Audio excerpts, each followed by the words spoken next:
ദൈവതിരുനാമത്തിന് മഹത്വമുണ്ടാകട്ടെ. സ്നേഹമുള്ളവരെ, ഇന്ന് ദൈവം തമ്പുരാന് ഏശയ്യാ 40:31 നമ്മോട് അരുളി ചെയ്യുന്നുണ്ട്.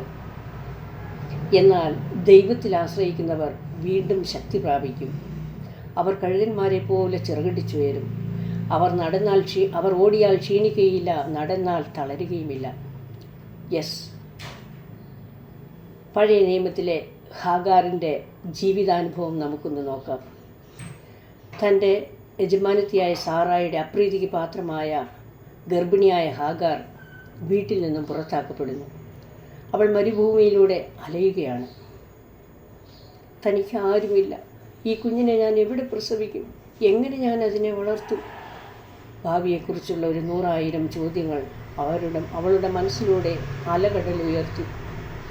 ദൈവം പോലും തന്നെ കൈവിട്ടുവല്ലോ എന്നവൾ വിലപിച്ചു. അപ്പോൾ ഏശയ്യാ 49:15 തമ്പുരാൻ അവൾക്ക് ഉത്തരമരുളി. എന്നാൽ മുല കുടിക്കുന്ന കുഞ്ഞിന് പെറ്റമ്മയ്ക്ക് മറക്കാനാവുമോ? പുത്രനോട് തൻ്റെ അമ്മ കരുണ കാണിക്കാതിരിക്കുമോ?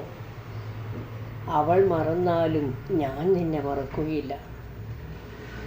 സ്നേഹമുള്ളവരെ, ഇതാണ് ദൈവം. നമ്മുടെ പ്രശ്നങ്ങളുടെ മുൻപിൽ തമ്പുരാൻ ഉത്തരവുമായി കടന്നു വരുന്നുണ്ട്. നാം അത് കണ്ടുപിടിക്കുകയും പഠിക്കുകയും അനുഭവിക്കുകയും ചെയ്യുമ്പോഴാണ് ദൈവവചനത്തിൻ്റെ ശക്തി നാം അറിയുക. സ്നേഹമുള്ളവരെ, വചനത്തിൻ്റെ അഭിഷേകം എല്ലാവർക്കും ലഭിക്കട്ടെ എന്ന് പ്രാർത്ഥിച്ചുകൊണ്ട് നല്ലൊരു ദിവസം ആശംസിച്ചുകൊണ്ട് നിർത്തുന്നു. Praise the Lord.